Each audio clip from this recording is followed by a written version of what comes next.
I wake up here and this guy about taking my damn mirror off.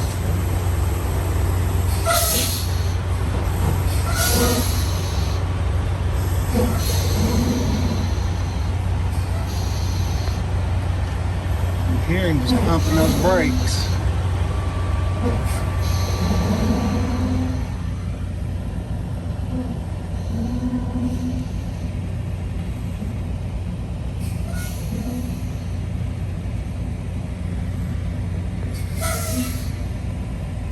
He just needs to go find another damn spot. Had to pull my mirror in here.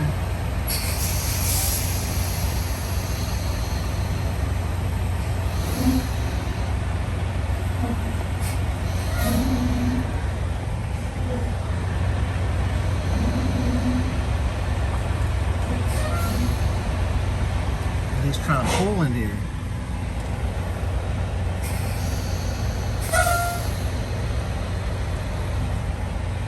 Not back, but pull. Can you talk to him and he's gonna hit the. Sound like you better hit the.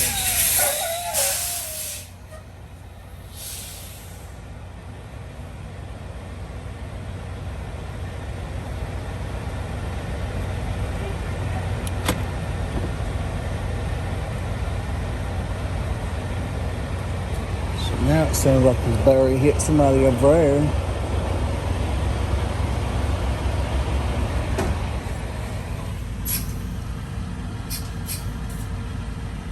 And I told him that it was too close. I hate to say it, but he didn't understand me. He said he didn't understand any English.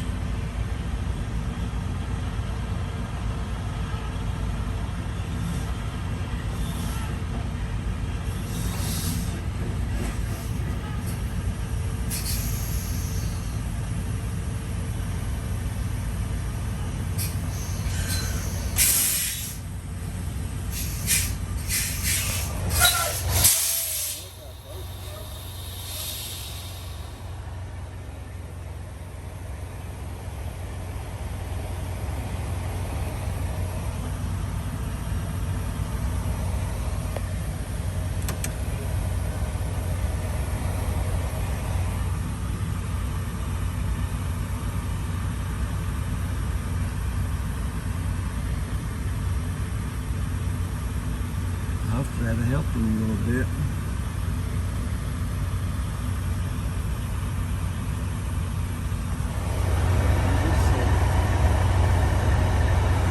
Set a couple inches away. Yeah. Give me a little bit to the right. A little bit. I would say a little. Yeah. A little bit. You just need to watch my truck. I mean, all I need you to do is not hit my truck. Say a little bit to the right.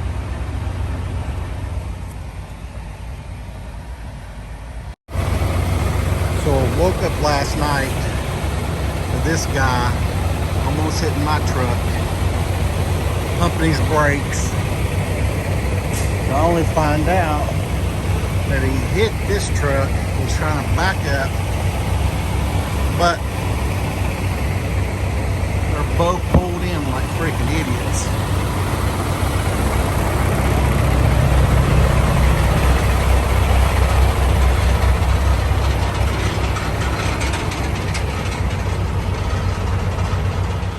Kick.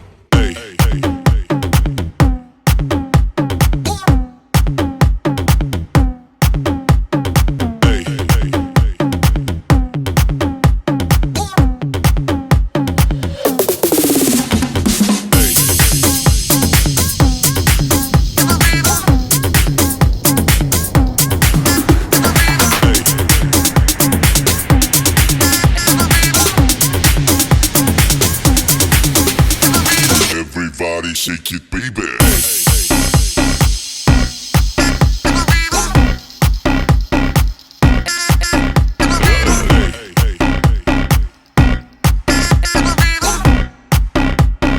Everybody shake it, baby. Baby.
ready to unload this load, and we'll be back shortly.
What are you guys bitching about? What are you guys bitching about? What are you guys bitching about? Yeah.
Here's a cool little tool. It basically fits inside of those straps, ratchets underneath there, and I just turn them instead of cranking them by hand. So one of the drivers actually gave me this. Appreciate that.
Okay.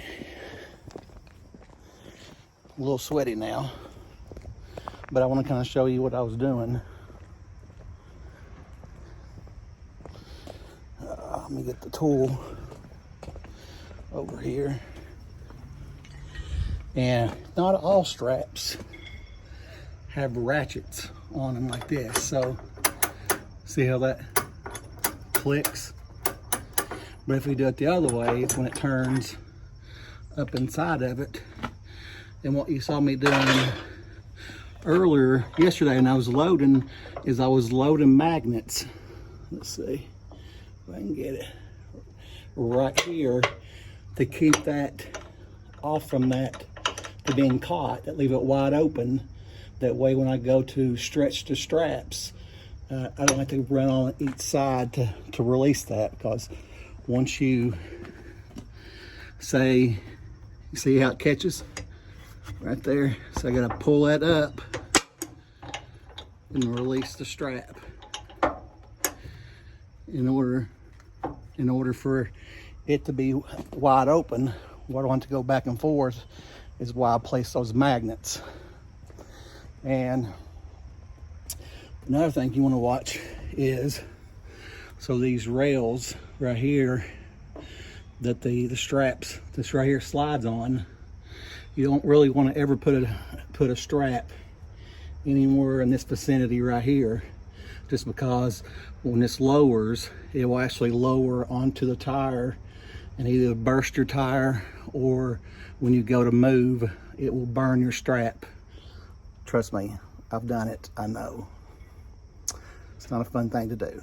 But with this load, I actually had to put the strap really close to the tire right here, just because I wanted to, as close as I could to the rear without having to, you know, hurt my tire or my strap purpose. So hopefully somebody's going to come out here and knock this thing out. But when I first started this video, you might have been wondering what I was doing before I slid the curtain. Is these right here, it's on the ground, are basically an extension to that up there, which allows me to roll the curtain up and push it on top like it is. So sounds like he's getting the forklift ready. We shall see. But another thing is, here in a minute you'll see me slide all these straps to the front, because what happens is, as the vibration moves, they'll work their way back to the tire and you won't be able to catch it in time. Plus, you want to keep it away right here from your turn signal.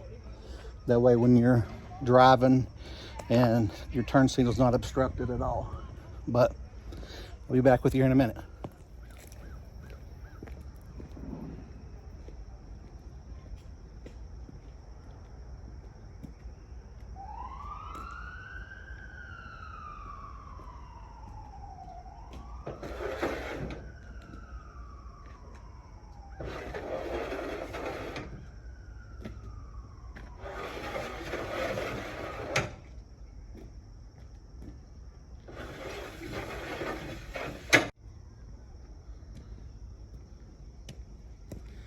So now I've got all the straps, besides the ones I still gotta take this curtain and slide it back to get this other one finished. But let's go ahead and, since there ain't nobody coming over here yet, let's go ahead and knock that out. Let's see if I can put you right here.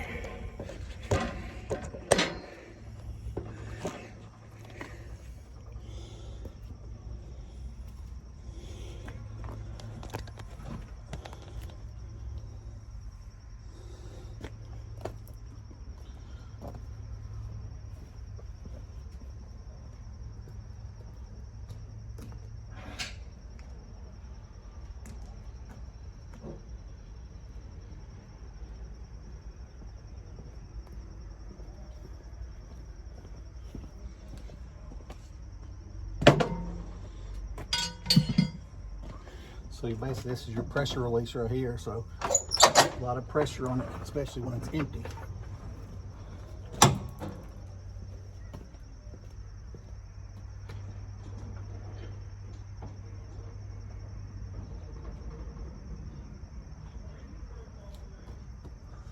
what I was doing there is basically there's little tensioners, screws on the side that embeds into the side that doesn't allow it to slide. So I'm gonna go over here and do this side. I was done unstrapping.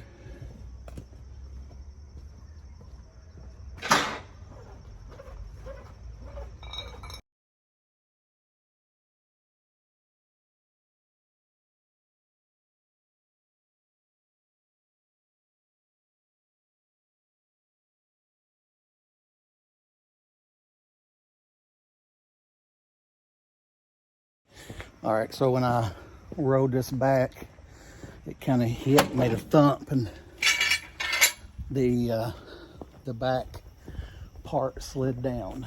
So I want to kind of show you what I meant by rolling it up. So bear with me 1 second. Let me set this thing back up here.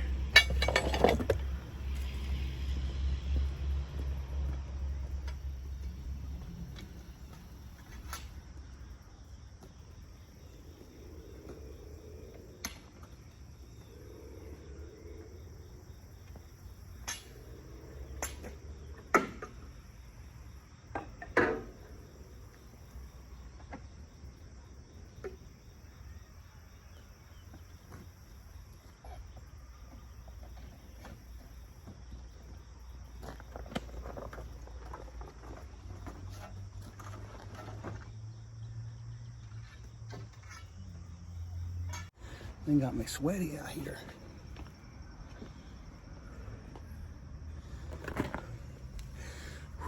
Got some wild hair going on.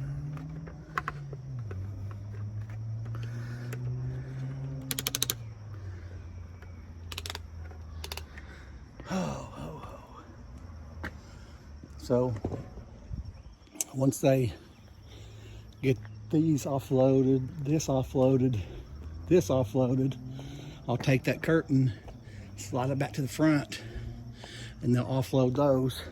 Last time I was there, I wasn't a happy camper. It literally took me 5 hours to check in and out. There was a line that was that long, and the people in there they were just talking amongst each other. I mean, it was, I never seen anything like it before. Everybody was talking about it. But 2.5 hours to check in, 2.5 hours to check out, and took about an hour to get loaded. So sometimes that happens to you. But I was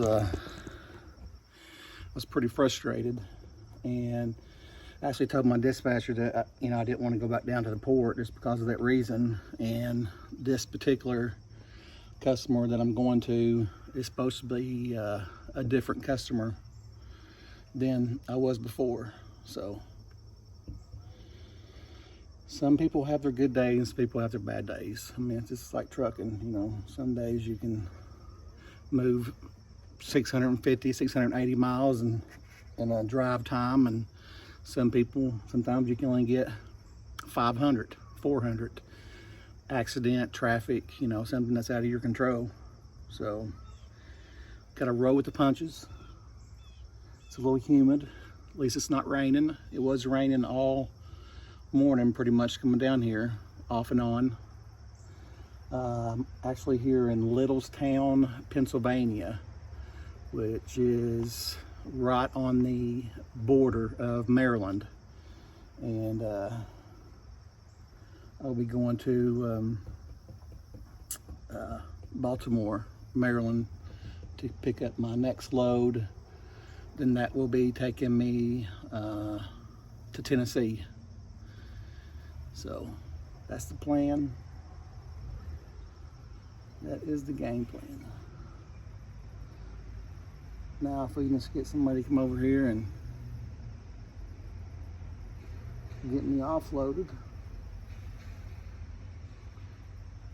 we'll be in good shape. Yesterday took about 3.5, 4 hours to get this loaded yesterday, but they were probably, I would say probably 15 trucks that was in front of me. And they were moving fast. I mean, they was loading them fast. It was just, they had to load you. Then obviously you had to secure it. Then they wanted you to tarp it for the people that was having flatbed that did not have the Conestoga wagon to slide back and forth. They actually had a different spot for them to go to tarp because it takes a while for them to tarp it. So, but I think I'm gonna go sit in the truck, grab me a water, and let's drive on down to Baltimore once we get this unloaded.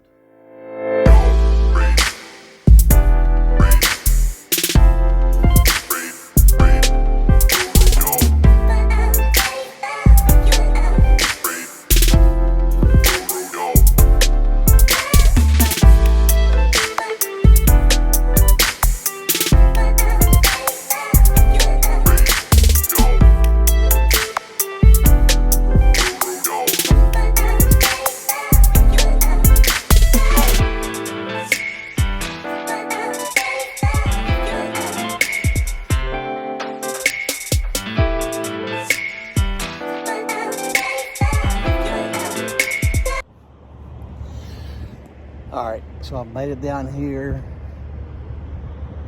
to the port, Baltimore. Just right over there is cruise ship lines, and you see the big one of the big ships right here. But not sure what all this right here. State property, no trespassing. Violators will be prosecuted. Maryland port. Sand, and it looks like you've got some. I'm not sure what that is over there.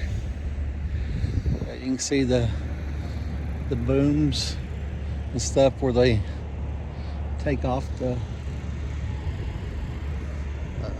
ships. The barges, I should say. But looks like we're going to be picking up some ingots, is what it's called. And basically they're just like big aluminum weights, and they melt them down to make anything aluminum. Car parts, aluminum cans, anything that you can think of as aluminum.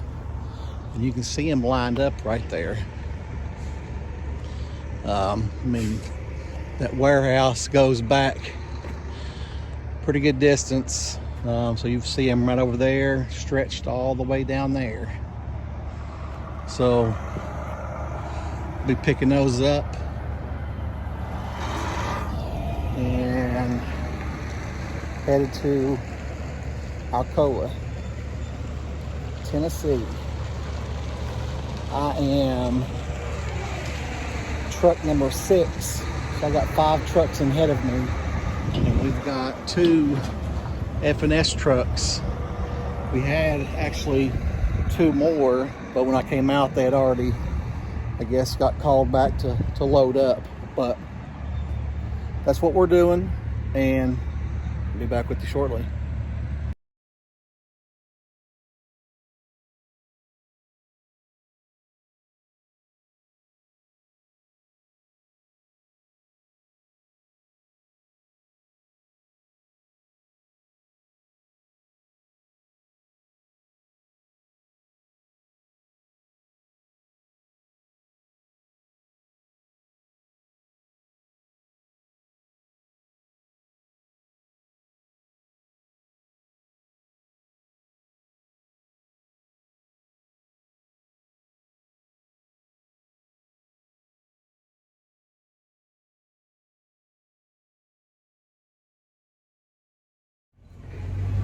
Okay, so we are about ready to see things behind me.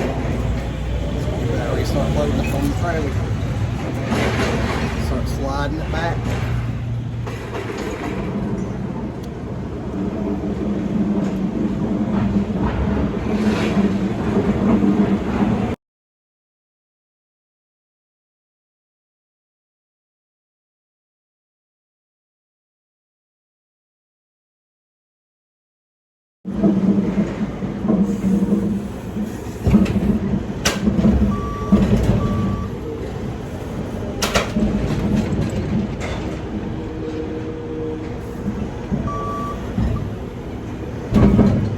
About ready to do it? I just be honest, I just need the first one set.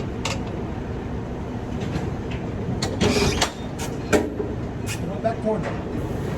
Up there.